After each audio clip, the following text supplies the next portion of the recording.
Shalom anak-anakku sekalian, kita berjumpa kembali dalam pembelajaran kita.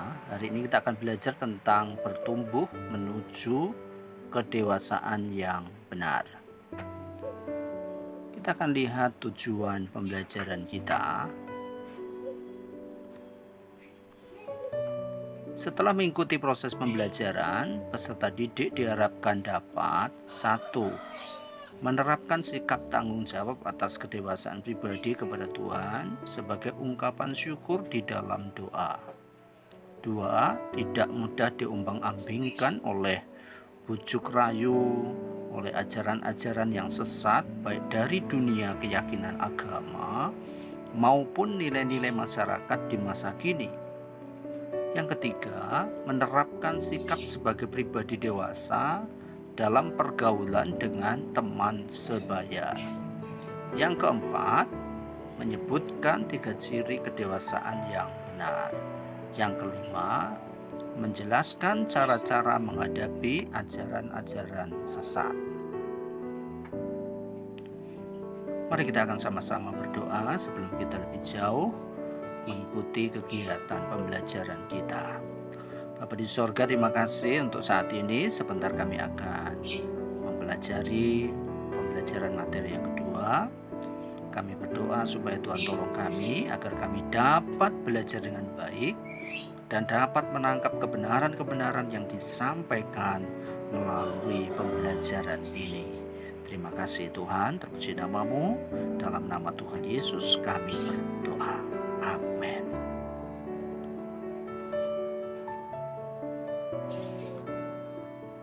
Pada pelajaran yang lalu, kita sudah belajar tentang apa arti bertumbuh menjadi dewasa.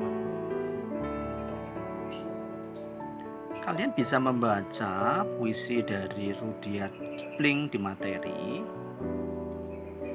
Dan silakan menuliskan karakter apa saja yang tersirat atau yang tersurat dalam puisi Rudyard Kipling tersebut.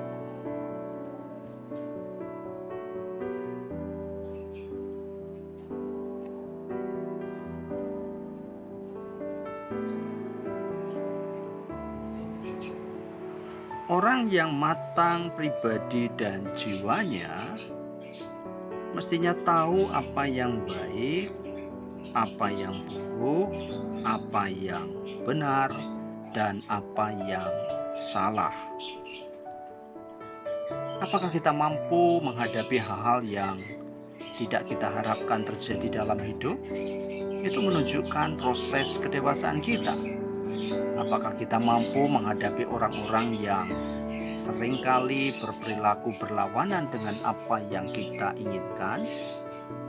Bagaimana kalau kita dikecewakan dalam hidup ini? Apakah kita akan tenggelam di dalam kekecewaan itu? Atau malah mencoba bangkit dan memulai lagi untuk membangun dari sisa-sisa keruntuhannya? Apakah kita menjadi orang yang mandiri? Apakah kita tidak mementingkan diri sendiri, melainkan menunjukkan kepedulian terhadap kesejahteraan orang lain? Ini adalah proses-proses penting dalam kita bertumbuh menuju kedewasaan yang benar.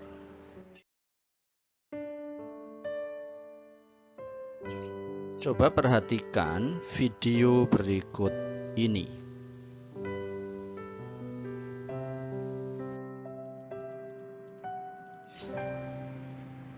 Jan anake mamak wis gede siki ya, wis pinter bali sekolah, sepatune didelek ning rak, klambi sekolahe ya didekek ning tempate, kan wis gede. Iya mak, desi be nyuci dewek, sepatune be tak cuci dewek, kan dari sini udah cacilik manis iki. Mamak seneng banget guys, tembe mlebu SMA, siki wis mandiri, orang kaya ganu, bali sekolah layaban, klambi asal bruk, buku-buku bae mamak ke sing nyimpen.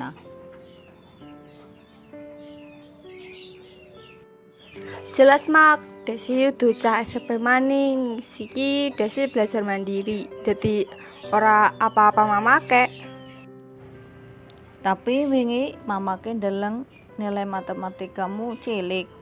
Mung entuk 6. Jere Deni entuk 8. Lah Desi kan ora nyontek, nek Deni lah nyontek. Memang kudu kaya kue. Anak Tuhan ora entuk nyontek, kudu jujur. Tapi Desi kudu luwih sregep sinaune ben nilene apik. Nah kue ben dadi jos banget.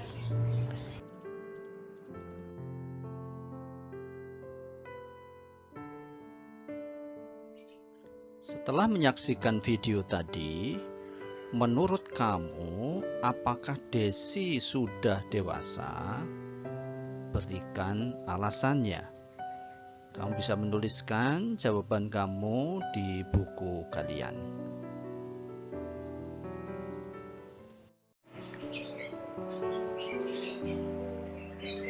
Seorang Kristen yang dewasa menurut Alkitab, dia tidak akan mudah digoyahkan oleh ajaran-ajaran yang sesat.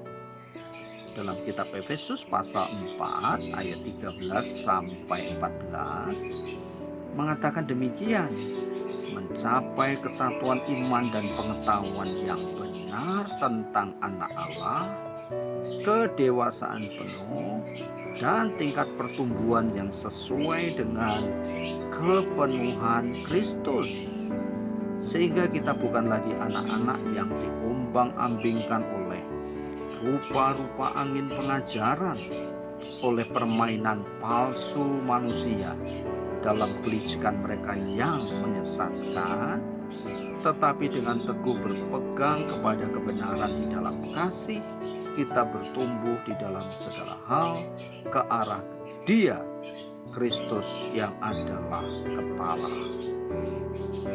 Dari ayat di atas, jelas bahwa orang Kristen seringkali menghadapi masalah berupa ajaran-ajaran palsu manusia dan berupa-rupa upaya yang menyesatkan. Banyak orang yang berusaha untuk mengalihkan perhatian dan iman percaya orang Kristen dari Kristus. Surat 2 Petrus pasal 2 ayat 1, surat 1 Yohanes pasal 4 ayat 1, kita menemukan peringatan-peringatan tentang guru-guru dan nabi-nabi palsu yang berkeliaran dan menyebarkan ajaran-ajaran yang sesat. Mereka berusaha untuk membuat orang Kristen menyangkal Yesus Kristus yang telah menebus mereka. Dengan kata lain, mereka berusaha membujuk supaya orang Kristen meninggalkan Yesus Kristus dan menjauhkan diri dari kasih sayang Allah. Seorang Kristen yang dewasa tidak akan mudah digoyahkan oleh ajaran-ajaran yang sesat. Anak-anakku sekalian, di materi kita, contoh pengajaran yang sesat yang pertama adalah dari kelompok yang menamakan dirinya The Family International atau lebih dikenal dengan Children of God. Anggota COG ini mendirikan komun-komun atau kelompok hidup bersama di berbagai kota. Mereka mencari jiwa-jiwa baru dengan menyebarkan traktat di jalan-jalan. Anggota baru diajarkan untuk menghafalkan Alkitab dan mengambil nama Alkitabiah yang baru. Pada tahun 1974, pendiri kelompok ini memperkenalkan metode untuk mencari anggota baru dengan menggunakan seks sebagai daya tariknya. Mereka mendorong para perempuan anggota COG untuk melakukan hubungan seksual dengan orang-orang yang dianggap bisa diharapkan menjadi anggota baru. Selengkapnya kalian bisa membaca di materi kalian. Tentu kalian bisa memahami betapa kelompok ini sangat-sangat menyesatkan. Kelompok yang kedua adalah kelompok yang menamakan dirinya sebagai Hyper Grace. Nah, kelompok ini dipopulerkan oleh Joseph Prince, gembala senior di New Creation Church Singapura. Nah, dalam pemahaman Hyper Grace, manusia tidak perlu mengakui dosanya dan memohon ampun kepada Allah karena Yesus Kristus sudah datang dan menebus dosa manusia. Menurut Joseph Prince, semua dosa manusia, baik di masa lalu, masa kini, dan masa depan, sudah dibasuh oleh darah Yesus yang kudus. Manusia sepenuhnya diampuni saat menerima Yesus sebagai juru selamat. Manusia tidak lagi dianggap bertanggung jawab atas dosa-dosanya. Berdasarkan pemahaman ini, seolah-olah orang percaya tidak perlu mengoreksi diri, tidak perlu menyadari dosanya. Bahkan kalau ada suara hati dan pikiran yang menunjukkan dosanya, itu dianggap sebagai suara dari iblis, karena dosa orang percaya sudah diampuni. Jelas sekali bahwa pengajaran dari Hyper Grace ini menunjukkan seolah-olah anugerah Allah itu murahan tanpa disertai dengan tanggung jawab sebagai respon atas anugerahnya. Bahkan terbuka kemungkinan bagi orang Kristen untuk hidup menurut keinginannya sendiri atau hidup semaunya tanpa berpedoman pada Alkitab.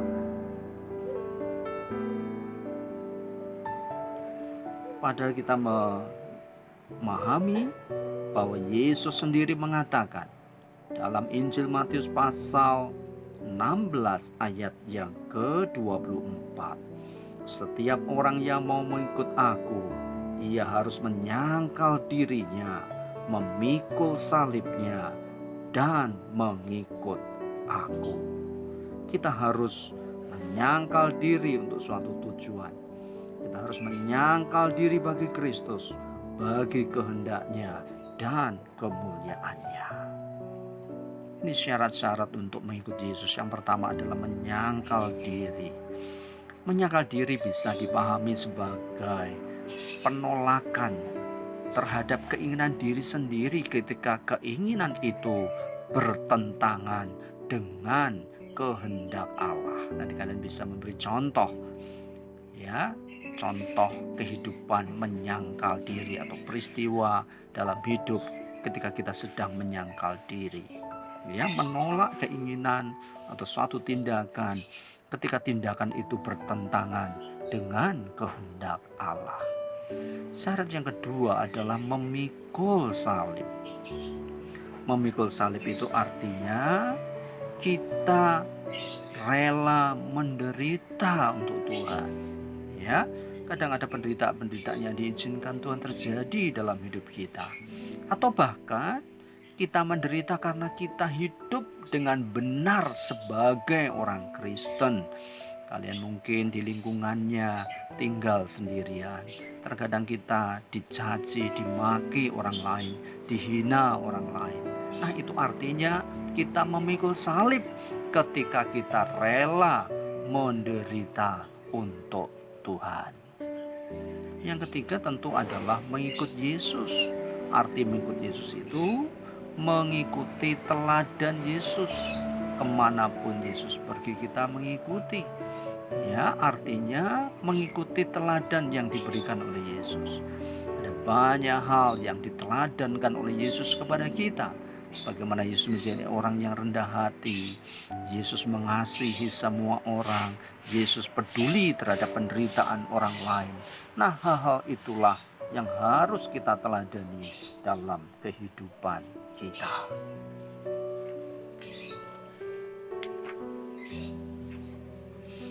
Nah, kalian diberi tugas untuk menyebutkan nabi palsu yang kamu tahu beserta dengan ajarannya. Minimal 3 nabi palsu serta ajarannya.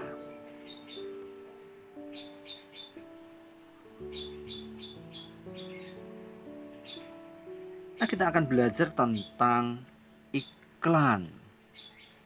Di dunia sekarang ini, periklanan memainkan peranan penting dalam bisnis.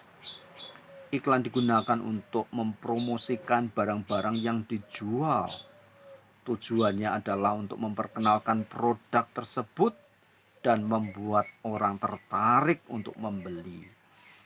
Namun pada kenyataannya ada kalanya iklan yang dibuat itu tidak menggambarkan isi produk yang sesungguhnya, malah menyesatkan.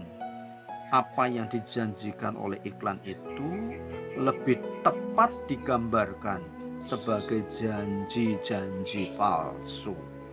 Misalnya kaum perempuan yang dianjurkan untuk membeli sejenis krim tertentu untuk membuat kulit wajahnya menjadi putih. Kadang-kadang krim itu malah mengandung bahan-bahan yang berbahaya yang bisa menyebabkan kanker kulit. Nah, ajaran palsu apa yang ada di dalam iklan secara umum? Dalam iklan-iklan ditampilkan bahwa ukuran sukses seseorang adalah ketika seseorang itu menjadi kaya. Ya, tentu hal ini sangat-sangat menyesatkan, ya. Semakin banyak orang yang percaya bahwa sukses dapat dicapai dengan jalan pintas, ya, tidak perlu proses. Ini juga hal-hal yang merupakan ajaran palsu dari iklan-iklan.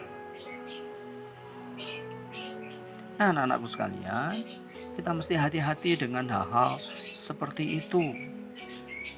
Ya, sukses harus diraih dengan kerja keras. Sementara dalam iklan, ya, untuk sukses diraih dengan jalan pintas. Dan seringkali kesuksesan itu diidentikan dengan kekayaan, terkenal, punya jabatan yang tinggi. Ya. Nah, di dunia pendidikan mungkin kalian juga ada yang berpikir bahwa sukses menjadi seorang murid semata-mata kalau memiliki nilai yang bagus. Memang senang punya nilai yang bagus, tapi kalian harus meraihnya tidak dengan jalan pintas, tetapi dengan belajar yang sungguh-sungguh. Tidak boleh dengan cara-cara yang salah.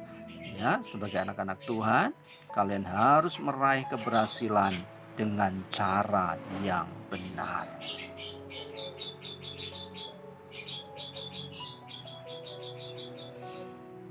Nah, kita akan belajar kedewasaan penuh dalam hubungan dengan orang lain. Orang yang memiliki hubungan yang baik dengan orang lain, maka dia tidak akan sombong, ya, atau bahkan minder. Contoh yang paling nyata adalah Presiden Amerika Serikat, ya, Barack Obama. Dia seorang yang sangat terkenal, tetapi tidak segan-segan untuk makan, ya, di warung yang sederhana, beli hamburger, ya, dan makan di situ, bergaul dengan orang-orang yang biasa. Nah, itu menunjukkan bahwa Presiden Barack Obama itu orang yang matang, ya, mampu memperlakukan setiap orang dengan cara yang sama. Ketika dia bergaul dengan orang-orang kecil, ya, maka dia bisa bergaul dengan baik, tidak merasa aneh. Nah, inilah yang harus kita lakukan dalam hidup kita, dalam berhubungan dengan siapapun. Maka jangan sombong, tapi juga jangan minder. Kita harus bersikap biasa saja, terhadap semua orang.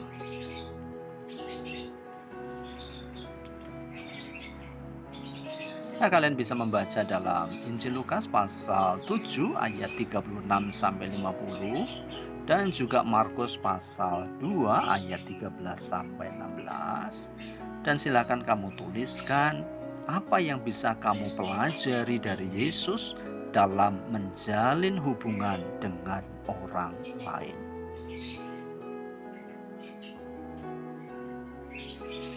Nah, di penghujung materi kita, kalian bisa membuat rencana hidup, hal-hal apa saja yang bisa kamu lakukan untuk bertumbuh menuju kedewasaan yang benar, hal-hal apa yang dapat kamu lakukan supaya hidupmu bermakna, bidang studi apakah yang akan kamu pilih agar bisa mengembangkan hidup yang bermakna dan tidak dangkal itu. Saya kira hanya itu untuk pembelajaran hari ini. Kiranya Tuhan Yesus memberkati kita masing-masing. Mari kita akan satukan hati kita. Sekali lagi mari kita akan datang pada Tuhan, kita berdoa. Terima kasih untuk pembelajaran hari ini. Doa kami supaya kami semua diberkati Tuhan, menjadi orang-orang yang menuju kepada kedewasaan yang benar. Roh Kudus menolong kami sehingga betul-betul kehidupan kami boleh menjadi berkat bagi orang lain. Terima kasih Tuhan, dalam nama Tuhan Yesus kami berdoa. Haleluya. Amin. Tuhan Yesus memberkati.